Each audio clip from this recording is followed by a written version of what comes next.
Bismillahirrahmanirrahim. Assalamualaikum warahmatullahi wabarakatuh. Innal hamdalillah nahmaduhu wa nasta'inu wa nastaghfiruh wa na'udzu billahi min shururi anfusina wa min sayyiati a'malina.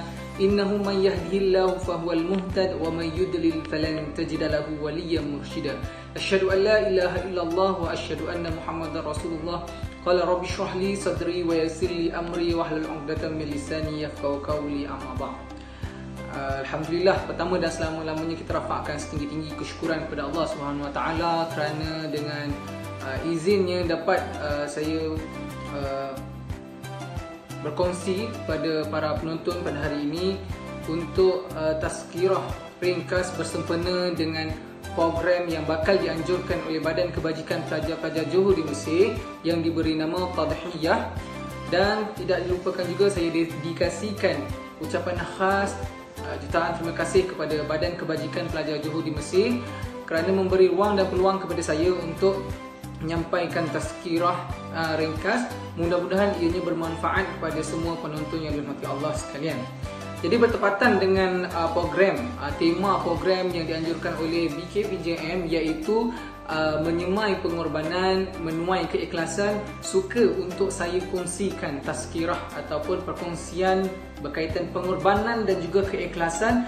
Dan tajuk yang mungkin saya akan kongsikan kepada penonton semua adalah pengorbanan dan keikhlasan keluarga Nabi Ibrahim AS. Seperti mana yang kita sedia maklum, umat Islam bakal menyambut Hari Raya Aidiladha yang tidak lama lagi, dan ianya juga dikenali sebagai Hari Raya Haji. Kerana apa? Kerana ianya diperintahkan oleh Allah SWT dalam bulan Zulhijjah bagi mereka yang berkemampuan untuk menunaikan haji ke kota suci Mekah. Jadi sama-sama kita sambut Hari Raya Aidiladha kita ini dengan diraikan dalam keadaan aman, selamat, sejahtera, penuh keberkatan. Di samping kita sama-sama dapat menghayati konsep pengorbanan dan keikhlasan yang dituntut dalam diri kita. Apabila kita menyebut berkaitan dengan tuntutan pengorbanan, maka perlu kita jelas iaitu pengorbanan apa yang perlu kita sumbangkan. Seperti mana kita sanggup untuk berkorban masa, wang ringgit, jiwa raga, buah fikiran, perasaan dan serta kepentingan diri sendiri bagi memperolehi keredaan Allah Subhanahu Wa Taala. Seperti mana yang telah dirakamkan di dalam Al-Quran, Allah Subhanahu Wa Taala ada berfirman di dalam surah Al-Ankabut ayat 69, "Wallazina jahadu fina lanahdiyannahum subulana wa innallaha lama'al muhsinin." Mafhumnya di dalam surah ayat yang saya bacakan tadi memberi pengertian, dan orang-orang yang berjihad iaitu untuk mencari keredaan kami iaitu Allah, nescaya kami tunjukkan kepada mereka jalan kami, dan sesungguhnya Allah benar-benar bersama dengan orang-orang yang berbuat kebaikan. Jadi sebelum kita pergi melangkah lebih jauh, perlu kita jelas berkaitan dengan pengertian pengorbanan itu sendiri, yang mana pengorbanan itu sendiri jelas menunjukkan kesediaan dan penyerahan diri seseorang insan, seseorang hamba tanpa sebarang paksaan. Jadi pengorbanan ini dia tidak bukan lahir daripada diri seseorang itu dalam keadaan ikhlas dan tidak mengharapkan sebarang balasan. Sebab itu pengorbanan itu perlu disulami dengan keikhlasan. Dia tidak boleh berkorban tapi dalam hati kita ada merasa merungut, mungkir dan sebagainya. Sebab itu apa yang kita berkorban maka kita perlu sulami dengan keikhlasan. Mudah-mudahan ianya dipandang oleh Allah Subhanahu Wa Taala.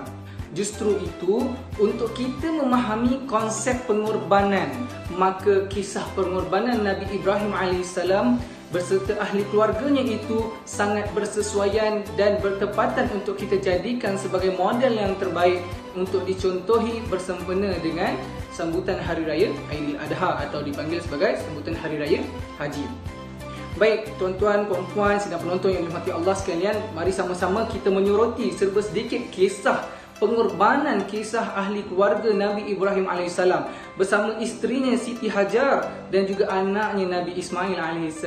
Yang pertama, kita ambil kisah pengorbanan bagaimana Nabi Ibrahim AS ketika mana dikurniakan zuriat daripada isteri Siti Hajar, maka ketika itu Allah menguji memerintahkan kepada Nabi Ibrahim untuk meninggalkan isterinya Siti Hajar bersama anaknya Nabi Ismail di suatu kawasan yang tanah lapang yang tidak mempunyai apa-apa. Maka disitulah ketika itu Siti Hajar bertanya kepada Nabi Ibrahim berkali-kali, adakah ianya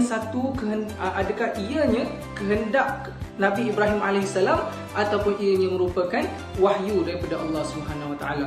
Maka tak kala mana Nabi Ibrahim menjawab pertanyaan Siti Hajar itu dan menyatakan bahawa ianya adalah merupakan wahyu daripada Allah Subhanahu Wa Taala, maka ketika itu dengan berlapang dada dan ikhlas Siti Hajar menerima seadanya dengan perintah dengan jawapan yang diberikan oleh Nabi Ibrahim kepada Siti Hajar. Maka dengan itu Siti Hajar pun yakin dengan sepenuh hati bahawa sekiranya inilah merupakan wahyu daripada Allah SWT, maka dia yakin Allah tidak akan pernah mensia-siakan dirinya dalam keadaan bersendirian. Itu kita boleh ambil iktibar pengorbanan yang mana Nabi Ibrahim AS berkorban rasa cinta dan sayang kepada isteri dan anak. Bayangkan baru nak merasa nikmat zuriat Nabi Ismail, akan tetapi diuji untuk meninggalkan mereka di satu kawasan yang kering kontang, tanah gersang dan sebagainya. Dan kembalilah Nabi Ibrahim ke bumi Syam.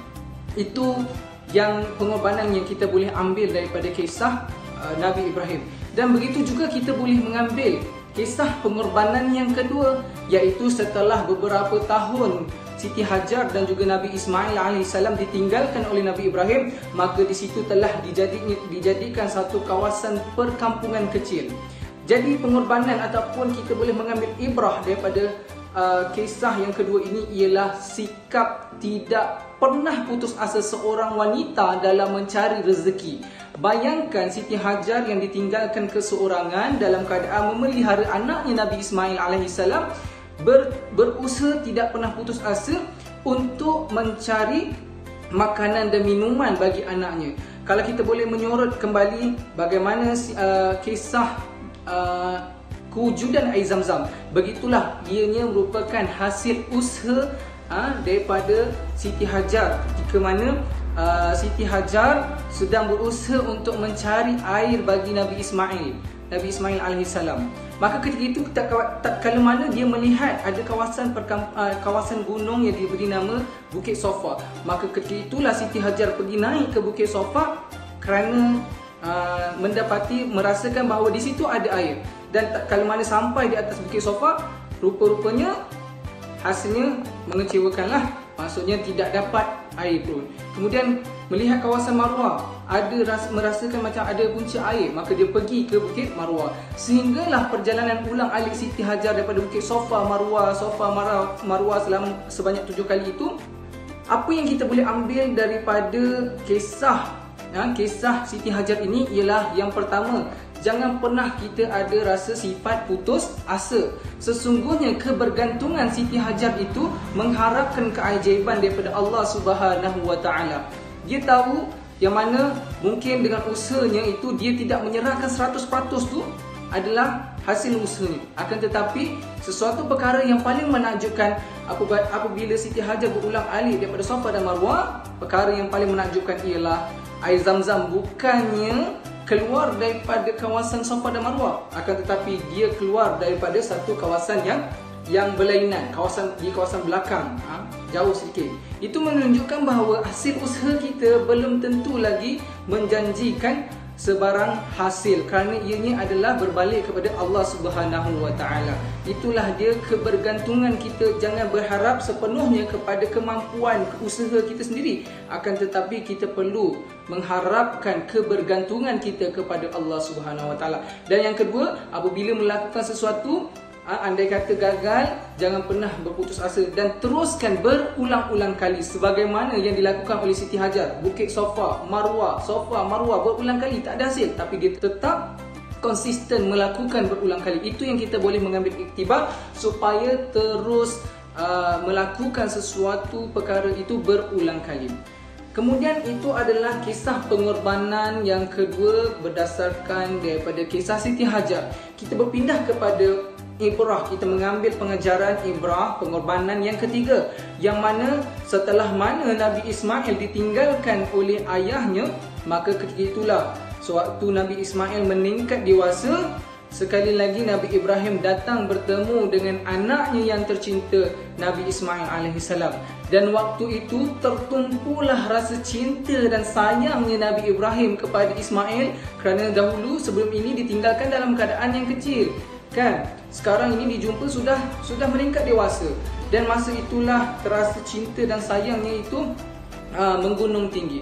Tetapi Allah menguji rasa cinta dan sayang Nabi Ibrahim itu ketika mana Allah mewahyukan kepada Nabi Ibrahim untuk menyembelih anaknya, yang mana ada dirakamkan peristiwa sembelihan ini, yang mana perintah wahyu untuk Nabi Ibrahim menyembelih anaknya ini ada dirakamkan di dalam Al-Quran, yang mana di dalam ayat Al-Quran ayatnya berbunyi, a'udzubillahi minasyaitonirrajim, ya bunayya inni ara fil manami an azbahka.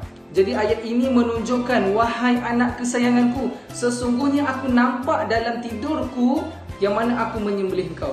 Ini adalah, kita boleh mengambil kisah pengorbanan dengan penuh keikhlasan Nabi Ibrahim alaihissalam menyerahkan kehendak, keinginannya kepada Allah Subhanahu wa taala berbanding rasa kasih dan sayangnya kepada anaknya yang tercinta, iaitu Nabi Ismail alaihissalam. Dan yang kedua, kita boleh sewaktu mana turunnya wahyu itu, maka anaknya Ismail dengan berlapang dada juga berkata apa kepada ayahnya, ya abati if'al ma tu'mar satajiduni insyaallah minas sabirin. Mafhumnya, wahai bapaku, lakukanlah apa yang telah diperintahkan kepada kau, satajiduni insyaallah minas sabirin, nescaya kau akan dapati aku di kalangan orang-orang yang bersabar. Dan Nabi Ismail juga, kita boleh mengambil kisah pengorbanan, iaitu keikhlasan Nabi Ismail alaihissalam dalam keadaan dia juga dapat menyerahkan nyawanya kerana mendahulukan Allah di atas sebab faktor wahyu yang diturunkan. Jadi itu yang kita boleh mengambil, bahawa pengorbanan Nabi Ismail dan juga keikhlasan pengorbanan Nabi Ibrahim dan keikhlasan Nabi Ismail dalam mereka meletakkan ketaatan, meletakkan kecintaan kepada Allah yang pertama berbanding dengan kehendak dan juga keinginan mereka sendiri. Jadi justru itu para penonton yang dirahmati Allah sekalian, daripada kesimpulan tiga kisah daripada bapa Nabi Ibrahim alaihissalam, isterinya Siti Hajar dan juga anaknya Nabi Ismail ini, dapatlah kita mengambil kesimpulan bertepatan dengan tema program Tadhiyah yang dianjurkan oleh BKVJM, menyemai pengorbanan, menuai keikhlasan. Maka di sini kita mengambil peluang untuk kita cuba adaptasikan rasa pengorbanan kita itu disulami dengan keikhlasan. Kerana dalam melaksanakan amanah dan juga tanggungjawab kita sebagai hamba, perlulah kita ada rasa ikhlas. Ikhlas untuk melakukan segala sesuatu pekerjaan tanpa ada rasa merungut, berkira-kira dan sebagainya. Sama ada kita berada dalam institusi pekerjaan, swasta ke, kerajaan ke, ataupun di dalam organisasi sekalipun, maka kita cuba untuk berkorban dalam keadaan seikhlas hati kita. Jadi itu yang mungkin saya boleh kongsikan tazkirah serba ringkas ini. Maka saya ucapkan kepada seluruh ahli Badan Kebajikan Pelajar Johor di Mesir, selamat Hari Raya Aidil Adha, dan selamat kita menyumbang kebaikan, berkorban untuk perkara-perkara kebaikan. Kerana kita kena yakin dan pasti segala kebaikan yang kita lakukan itu tidak akan pernah sia-sia sekiranya pengorbanan kita itu disulami dengan rasa ikhlas kerana Allah Subhanahu wa taala. Jadi itu sahaja penyampaian saya, tazkirah saya pada hari ini. Yang baik itu datangnya daripada Allah Subhanahu wa taala, yang lemah itu datang daripada kelemahan diri saya sendiri. Hakikatnya kedua-duanya datang daripada Allah Subhanahu wa taala. Aku qauli hadza wa astaghfirullah li wa lakum. Wassalamualaikum warahmatullahi wabarakatuh.